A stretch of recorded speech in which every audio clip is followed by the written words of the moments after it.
Have faith.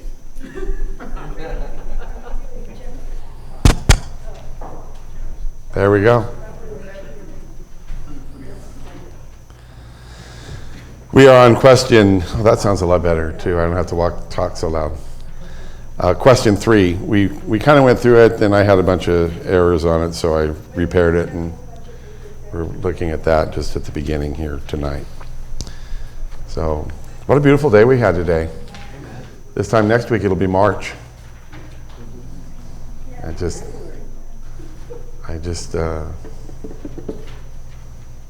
it's going by so fast. So, all right, let's have a prayer.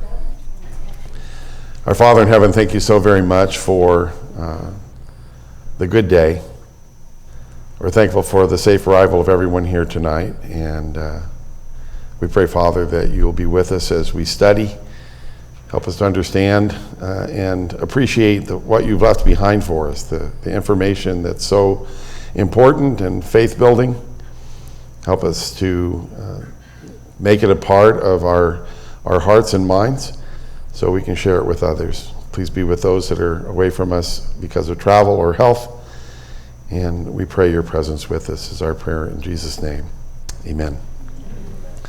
And while I'm thinking about it, Mike and Randy, I need to talk to you after services. Okay. So, name the men in this genealogy from Seth to Jared, which is verses 6 through 17.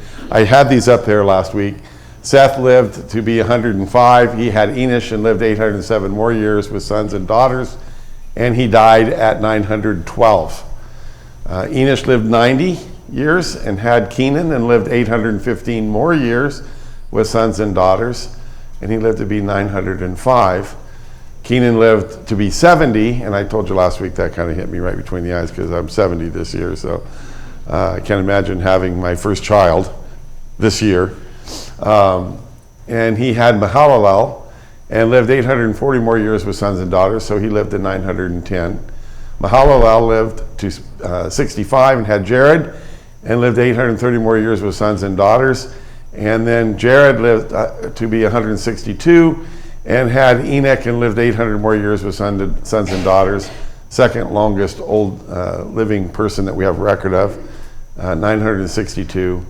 And then Methuselah, I left Enoch off again. Jared lived and had Enoch. That's where we wanted to leave off anyway.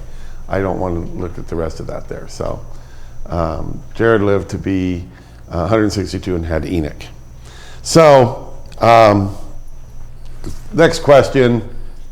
I don't know why it's going backwards. Oh, I do too.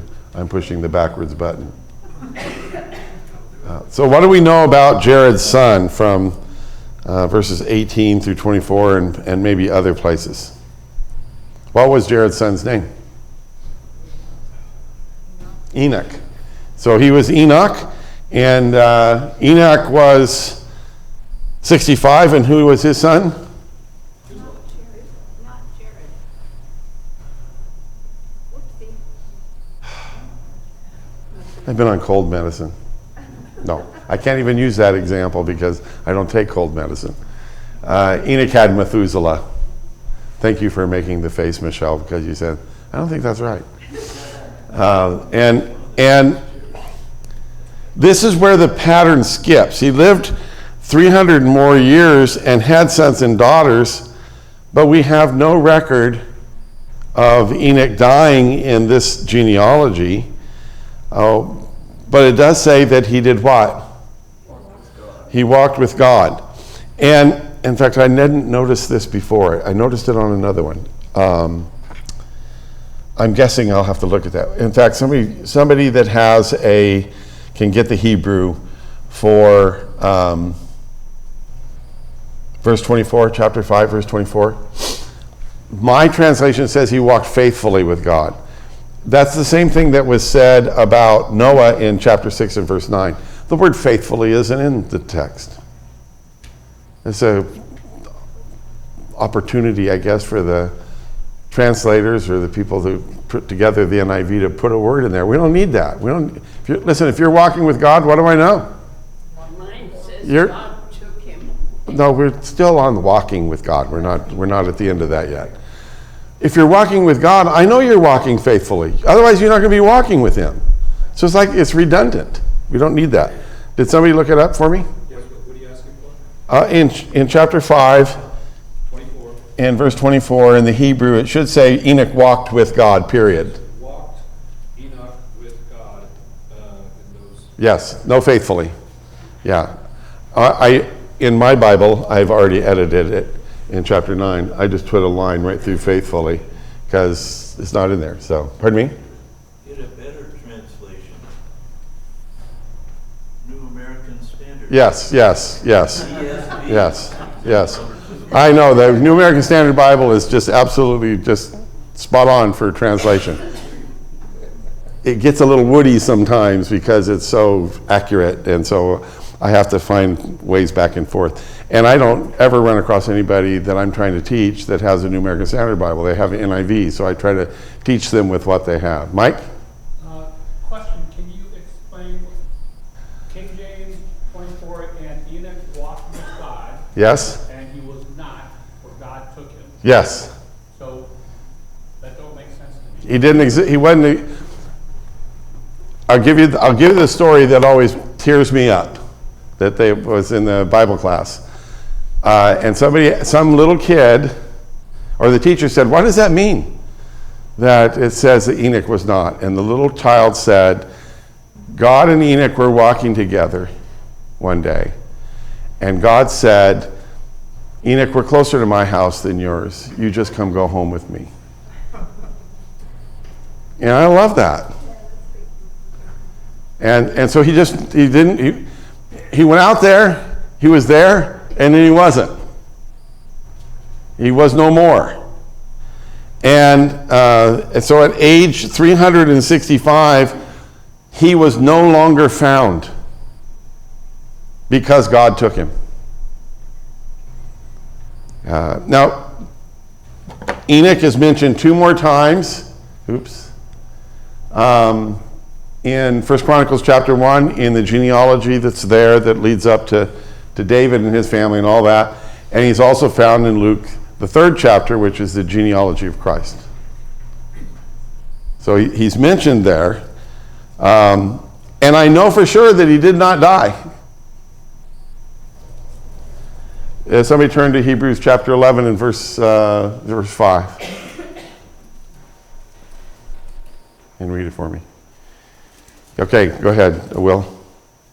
By faith Enoch was taken away so that he did not see death, and was not found, because God had taken him. For before he was taken, he had this testimony, that he pleased God. Okay.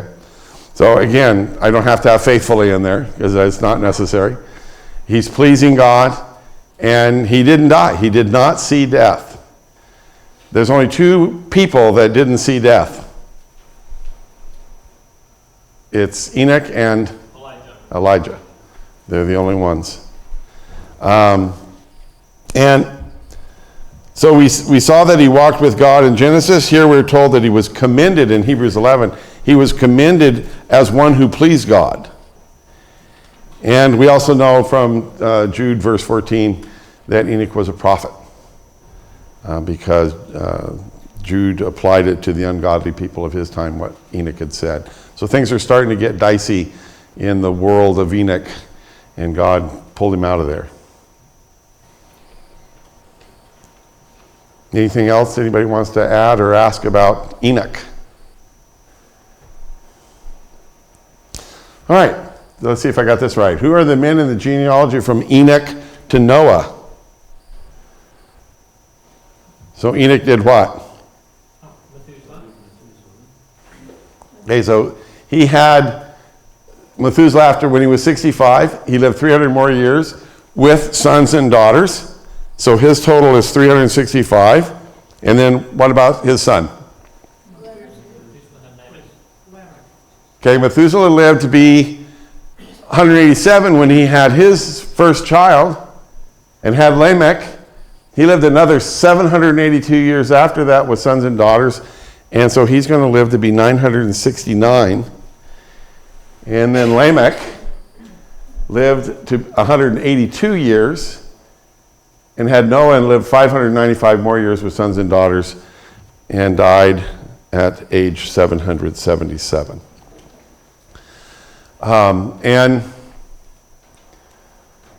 If you looked at how old Methuselah was and Lamech and you consider their ages, they died just about in the same year, which was the year of the flood. Okay. I don't know that that says that they were unrighteous. They may have died before the flood. They were just not old enough to get into the ark or were dying or what have you. But that's also interesting and we'll see a chart here in a few minutes about that. Any questions on these men from Enoch to Noah? All right, and of course I didn't include Noah on there. So, who lived the longest and who lived the shortest? Okay, so Methuselah lived the longest, 969 years, it should say up there. Isn't that right? Yes. And, somebody could have had other sons and daughters who lived longer. Okay, we're just giving the ages of these. If they had many other sons and daughters, it's very possible that some of their sons and daughters lived longer. I'm just throwing it out there so you realize that there could have been people that lived longer, but this is the oldest that we have recorded. And who lived the shortest? Abel.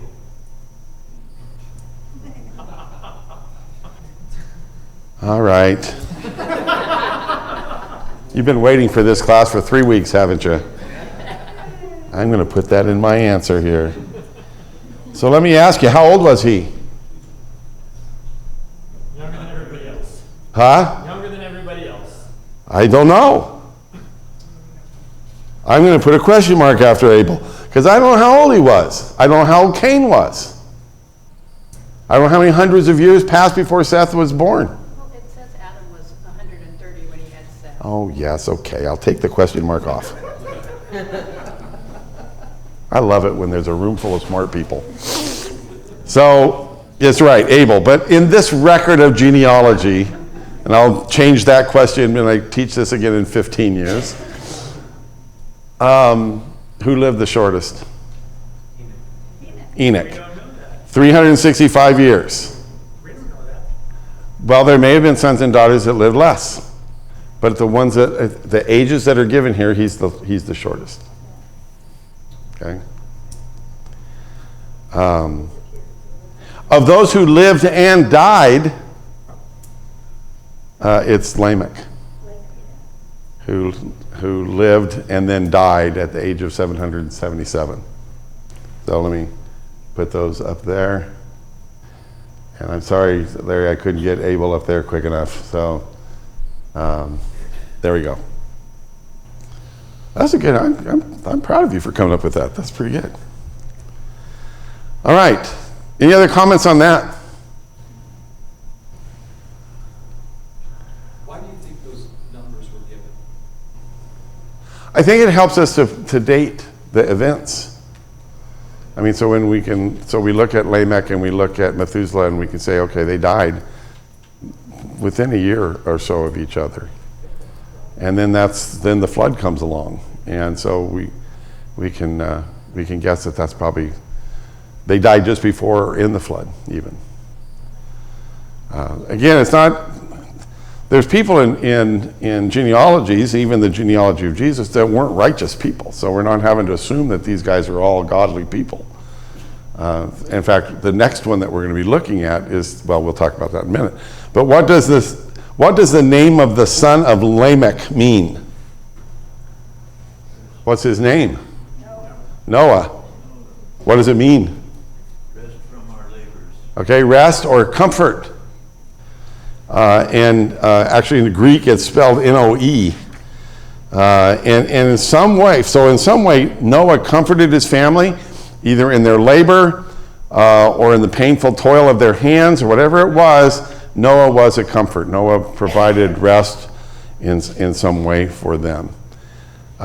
Which is, again, an interesting contrast because the Canaanite Lamech increased human violence and sin, as we read last week. The Sethite Lamech had a son that would reduce the effects of sin in their lives. So there's this great, huge contrast here. But again, we don't know exactly what it means that he was a means of rest or comfort. Was it going to be prophetic and that it's going to be through Noah that mankind, Adam, is going to be saved? Can you put away your squeaky toy? Thank you. Scam. Oh, it's spam. Okay.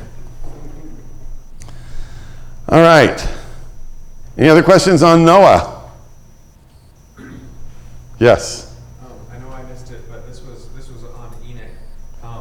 There's a quote I really liked when it says that Enoch walked with God 300 years. So the pattern has been, and he died, and he died, and he died, and he died. So like all throughout this genealogy, that's what we're getting. But then it's, and Enoch walked with God 300 years, and the quote was, Enoch's life was characterized by much more than just survival. All right. So it's not like lived and died, but it's like lived and walked with God. So his life was so much fuller. It wasn't just a survival. Right. It was truly living. Right. Yeah. Yeah. Very good. Anybody else? Yes. Maybe these extraordinary long lives were arduous.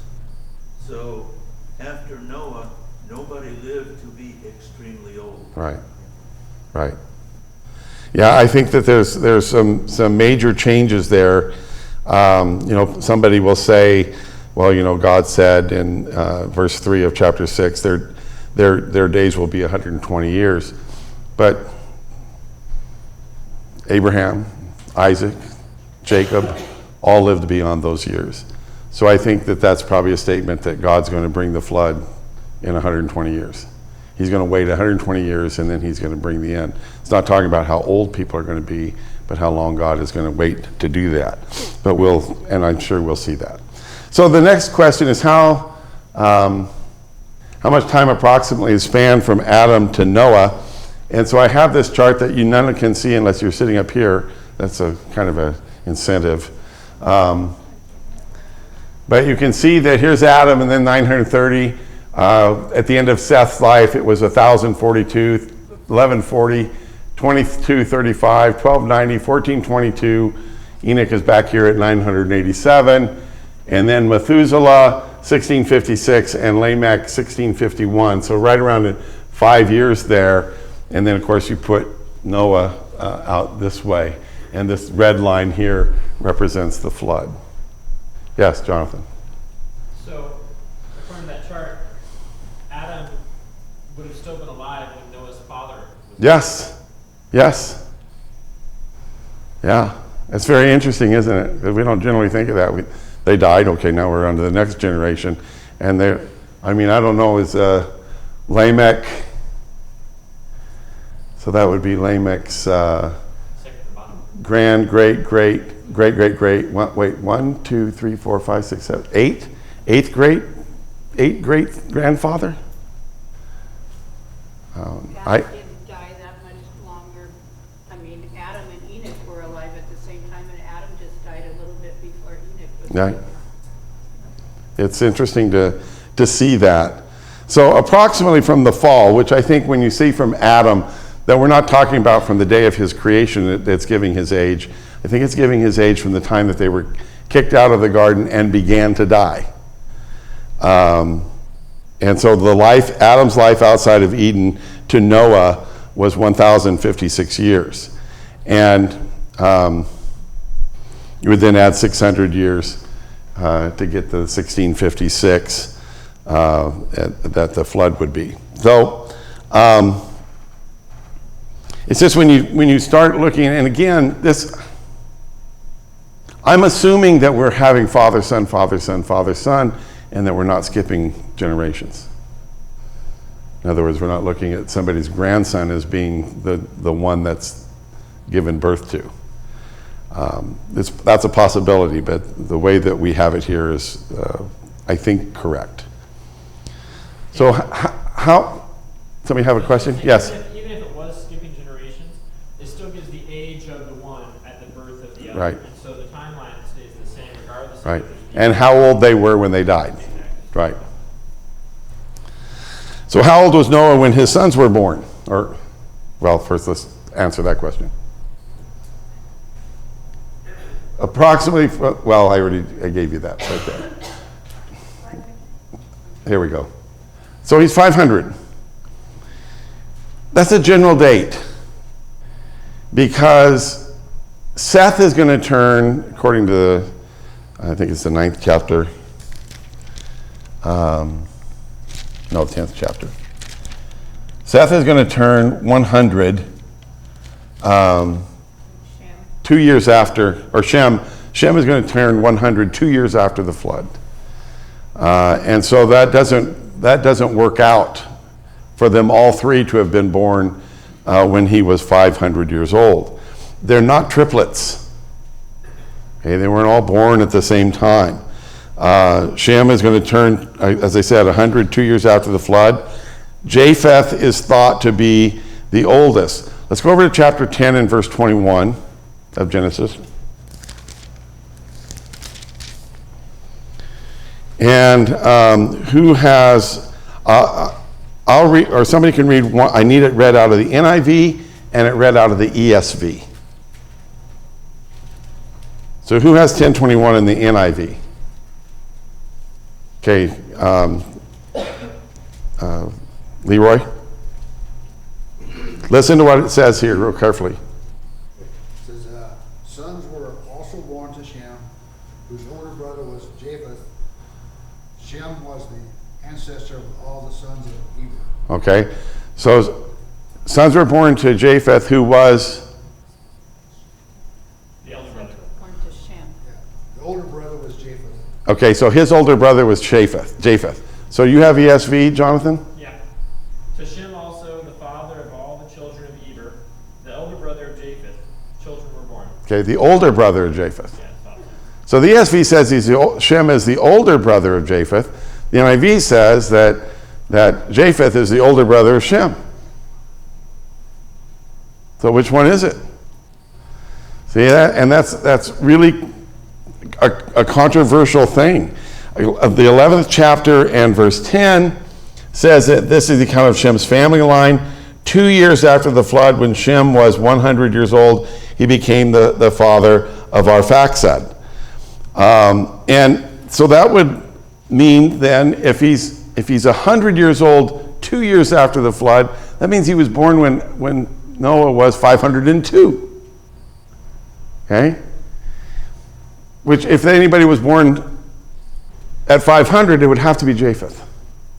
Because we're going to be told later on, very particularly, well, not later on, here in this text, in chapter 9 and verse 24, when Noah awoke from his wine and found out what his youngest son had done to him, and the youngest son is Ham, that would mean that you have the order of birth order would be Japheth is the older, Shem is second, and Ham is the youngest. And I'll show that to you again if you want to hear about it, because we're going to look at them again in just a few minutes. So, were you able to find out the estimate of how many people are referred to in chapter 6 and verse 1 when it says, when the human beings began to increase in number on the earth and daughters were born to them? How many human beings were there? Several estimates, 100 million is one suggestion. Did you find a place that said 100 million? Okay. All right, so here's the formula. And the formula is that the number of people there are is A times A to the power of n. I don't know why the minus 1 is there, over A minus 1. It's math to me. But what this assumes, what the person that I'm looking at assumed, is that Seth had 6 children in those 117 years. And so, and listen, I think these figures are really unrealistic because I think they're way probably undercounted. But they don't have a child until they're themselves 117 years, which is what it should say. So we assume in the case of Seth, he had 6 children in those 117 years, and that each of his children and grandchildren had their first child when they were 117. So we're getting a constant in there that's 117. So A is going to equal 6 here because of the 6 children. The N is 117, that's the age that they are when they start having kids. And so the result is 15.67 billion people from Seth to the flood. 15.6 billion people. Yeah, that's how many lived, not how many were living all at one time. You've got some that have already died. Yeah, and so consequently, and estimates are between 5 billion and 17 billion. That's all the people that have lived, not all the people that are still alive. Yes, I think that that's probably right. And the average that I was seeing is that it was 10 billion. So world's population before the flood is if they're children born every 117 years, that it's about a 10 billion person average. Anybody know how many people are alive on the earth today? 8 billion. And I've always been told that there were about the same amount of people at the time of the flood alive on the earth as there are now. I don't know how long that's going to be sustained because we're still growing, but that's a lot of people. And if you're having children and you're living to be 900 years old and you're continuing to have children, that's really conservative if you say you only had 6. You're having 1 child every 117 years?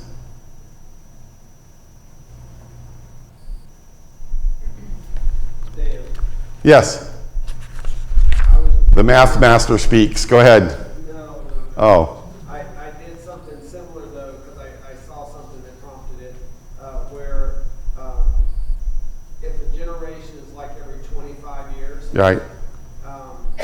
then 20 generations back, so that would be 500 years ago, there was 1 million people that was involved in me, or anybody, because the 1 million, and Right. you go down to 20 generations until it's, 2 different people, your mom and your dad, and then. And you got 4 grandparents and 8 great-grandparents, etc.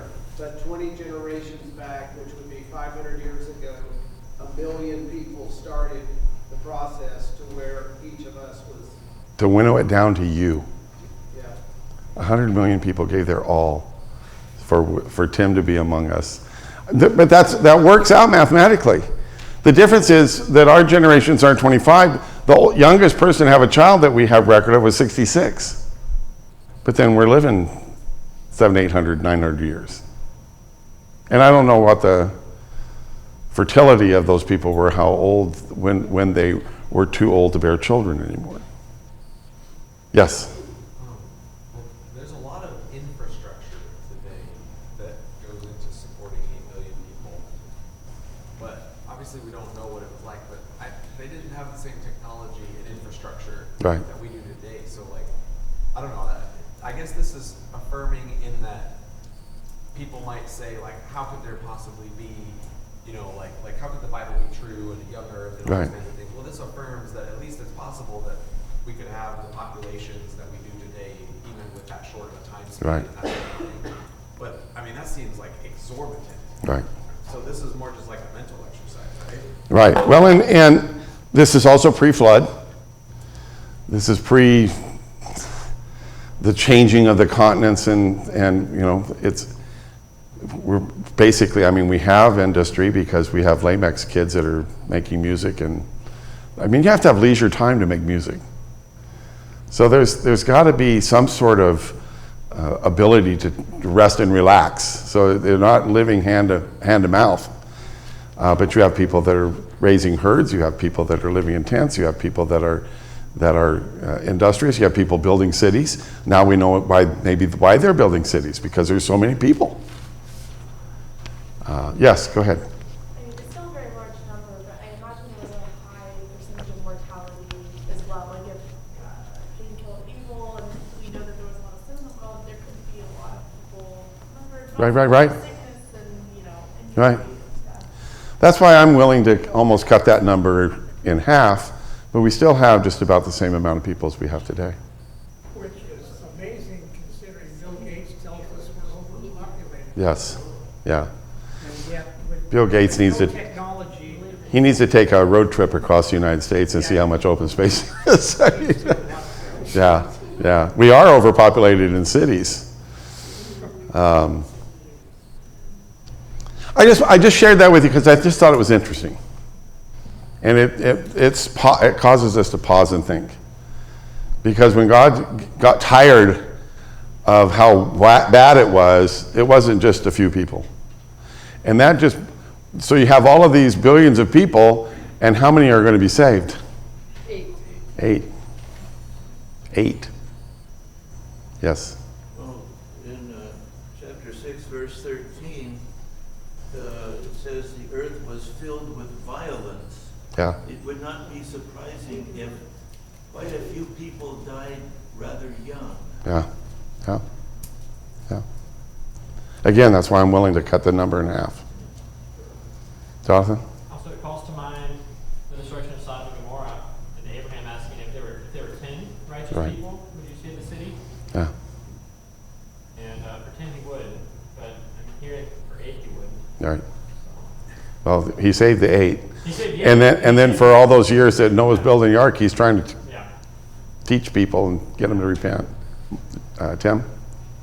And then while we're talking about ages and everything, I know it's ahead, well, we've already got 6:1, but 6:3 is where he says, my spirit will not contend with humans forever, for they are mortal. Their days will be 120 years. Right. So he gave them an end time when he was going to finish off the planet, or the flood was going to come. That's what I believe that says. 120 years, and then they're going to die from the flood. John? so if there are 8 billion people in the world now, that's on the entire planet. Right. Even if you take that number and cut it in half and make it 5 billion, are we saying that that's on the entire planet, or just basically in No, I think it's Middle a East from Africa to about China? I think it's a worldwide flood. I think it's all one continent. Oh, I agree with worldwide Yeah. flood, but where are all of these people? On the entire planet? Well, yeah, I guess they're all spread out. God said, fill the earth, and they did. And he probably created the earth so that there was no place on the earth that they couldn't live.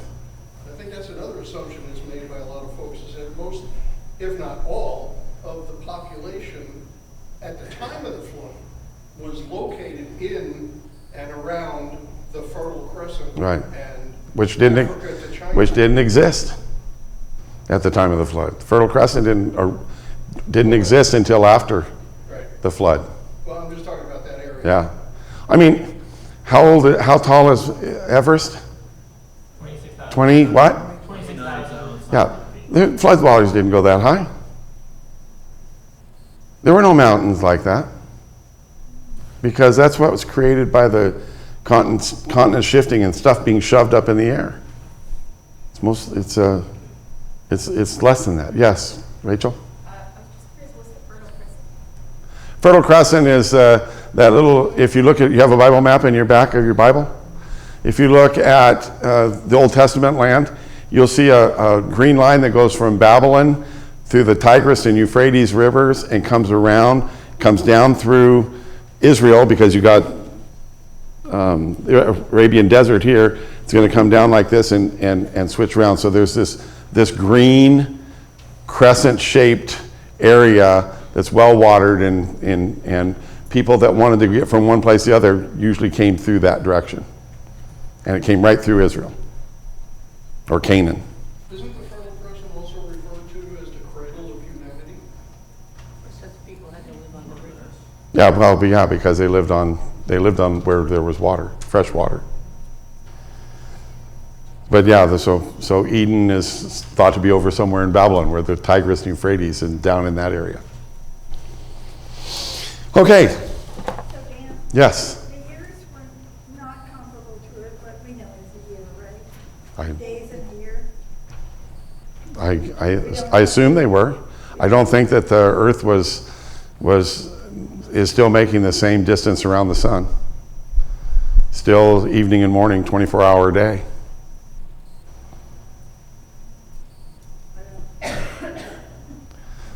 The Earth, our year is determined by how long it takes the Earth to go all the way around the sun. Okay, I don't think that's changed. And a day is determined by how long it takes the Earth to rotate on its axis, 24 hours to go all the way around one time. And it takes 364 point or 5 point something for the Earth to go all the way around the sun. So the years are the same, as far as I know. So I guess I just have trouble believing anyone can live 700 years. Okay? Unless, I mean, if God wanted them to, I guess they would. Yeah, well, it's a different environment, clean air, no pollution, no, no processed food. There you go. No preservatives. Yeah, that's true. Just people lived a long time. I mean, people in some areas of our world where they have cleaner air and water and eat grains and things like that. They lived 100, 120. They live twice as long as people in our society. This is in the weeds, obviously, but if God made man perfect, there wouldn't have been any genetic abnormalities. And then as the populations go out, that would be continuous. But then you have a big bottleneck where it goes on one family, and we're intermediate in one family, and those abnormalities lead to Right. So and I read somewhere this last week or two, that you have abnormalities genetically. They haven't had a chance to develop yet and spread. So hearts were strong and young and beat for 800-900 years. Yes. Okay, I'll share. There's a telomere is the end of that gene, and when a cell replicates, it knocks off one of those. So there's a certain number of times a cell can replicate, they're saying, before it will no longer do that. So the point is, if God changed our genes and said, I'm going to shorten that number, Yeah. humans won't replicate, their body won't continue Right. beyond a certain time. Makes more Yeah. sense to me. Right. I mean, did everybody lose all their teeth at 120? Because most of us lose our teeth long before that. So anyway, again, I don't know the answers to your questions. I just know that's what the Bible says. They lived that long, and guess what I do? I believe it. So. Well, when we look at like Abraham, God, I believe God helped him live that long. Like it was miraculous at the time that he lived that long. It could have been miraculous for a lot of these people to be living that long. Yeah. As God was with them and raising them. Yeah, maybe not. Listen, when Abram and Sarah had Isaac, what does it say about them? They were both what? Old and past the age of bearing children. Sarah dies. What does Abraham do? He marries Keturah and has 6 more kids. Well, did God step in and help him out a little bit with some more power and ability? I have no idea. All right, so there's the average that we have. So here's a good question for us to see if we can get through, which I don't think that we will, since I have many pages of notes on this. So who are the daughters of men and who are the sons of God that are mentioned in verse 3?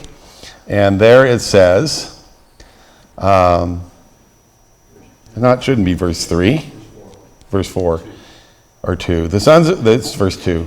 The sons of God saw the daughters of humans, that's what my translation says, were beautiful, and they married any of them they chose.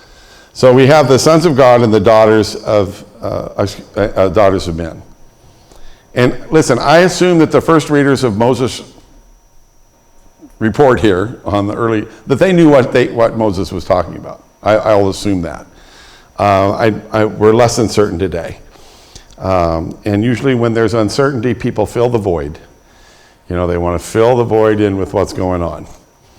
And so I'll just listen. You give me one of your answers, and I'll tell you if it's one of these fanciful ideas. The sons of God were fallen angels. Okay, that's number one. That the sons of God are divine beings of some sort, angels or lesser gods. The early Septuagint translation has angelo to theo. It's angels of God in this text, which would be in agreement with what some early cultures accepted. I would add Matthew 22 and verse 30 to that understanding, where Jesus said they will be like the angels in heaven, and they neither marry or are given in marriage. Okay? Most angels in heaven, because the angels come down to the earth. Yeah. To me, and I'm not saying I'm not pointing this at you, Jeannie. It's the most ridiculous idea that angels and people are having sexual relations and having children. Angels are not physical. They're spirit beings. But again, you know, let's fill it in, because sometimes the sons of God, that term is used sometimes of angels. I agree with that. What always determines the meaning of a word? Context. Okay? So that's number one. Anybody else have another idea? Don't be afraid to answer. I'm not going to just jump on you with both feet. Tim, what? Like you did, Jeannie. I just apologized to her. It wasn't about her when I said that. Tim, I need to go home. Go ahead, Tim. I don't know what you're looking for, but I was going to give an anecdote. There's a story about a series called The House of David, and so it's 1 Kings, 2 Kings, what they're going to Okay. And so it starts off with the house of Saul, and there was a season 1. They're now in season 2. Anyway, you know, it does a pretty good job of trying to flesh out the story, but leave the biblical facts, you know, there and everything. So I was impressed with it in that way. But there was one spot, and it has to do with this, where they just went off the rails, because they were trying to say that the Philistines, the giants, Right. were from this. Right. When it's like, now wait a second, wasn't there a flood? Right. You know, in between where this is new Right. and that time. Yeah. So Yeah. that's my guess. Yeah, and I listen, I watched this much of a podcast where they were absolutely adamant that these are angels that were having sexual relationships with human women.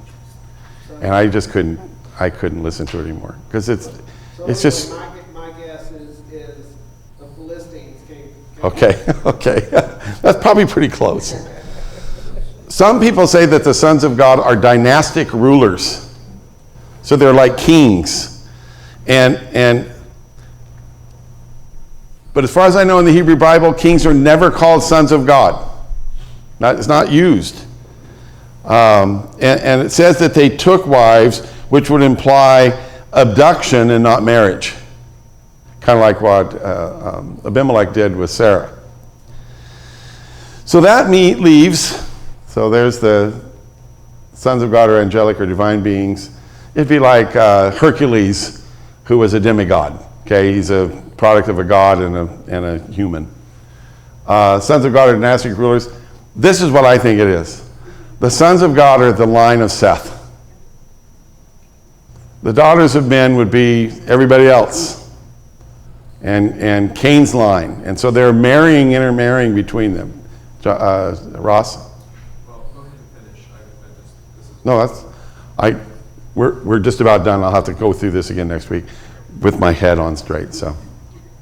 I do want to say, I think we need to be careful with these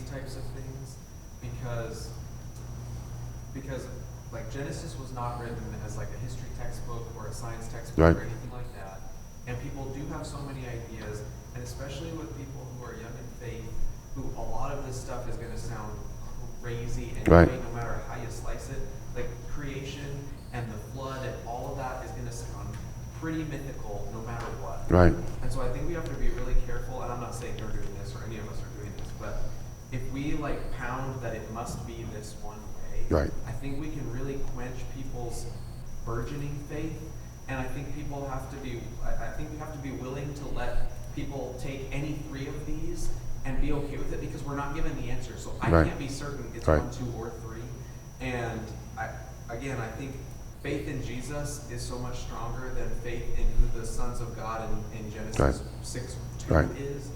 And so when it comes to early Genesis, I think we need to be careful that we don't pound people out of the church by saying, no, it is this way. And instead, we all are counting on grace. Right. And everything. Right. Right. So like I said, I have studied this a lot and heard so many different things that I think it's really a concern, especially for young people in the church and young Christians, that we don't tell them it's my way or the highway, because Right. that's just going to run them out. Right. And I certainly hope you didn't get that from me. No. I just said I think number 3 makes the most sense, because I don't see any place where spirit beings are having sexual relations with human beings. I don't see any place where its dynastic rulers are referred to as sons of God. And we know that Seth was following God. I mean, his line was, because through his line is where Noah comes. And so I know that there was that. And again, that also lines up with Cain's line and how far off the tracks it was going, and Seth's line and how they're moving towards God and worshiping him. Yes. And I know that, wait, I'll just go ahead and say it. Like, there's one Lord, one faith, one baptism, those types of things. This is Ross Turner, but I can happily worship with somebody who really views differently on, like, what Genesis Right. means and how old the earth is and all those kinds of things. Right. If we agree that Jesus is the Son of God and how to come to have faith and all those Right. types of things, I think that's so much more valuable, and that's the unity that we are seeking, Right. rather than Right. you must agree with me on all this Right. science. Right, and I agree with that. I also know that if you're teaching somebody, this question is going to come up. They're going to ask you this question. So I want to give you as much information and arm you with, somebody says, well, I think it's angels. Well, okay. Think about that, then how, they're spirit beings, these are human beings, flesh. They're different. Just think about that. I'm not going to say, if you come in here with that, you can't stay. Okay, that's not the idea. Mike, you had your hand up? Okay. Listen, my class tomorrow night is going to be 5 minutes long, because it's going to take us that much time to go through what we did, because you guys, and I'm not complaining. We had a lot of good discussion tonight. So think about that. We're going to be on question 11 again next week. And we'll back it up a little bit after those 3. I'll give you those 3 theories again, and then why this third one makes the most sense. But the inherent question here is what's going to happen as a result of all this?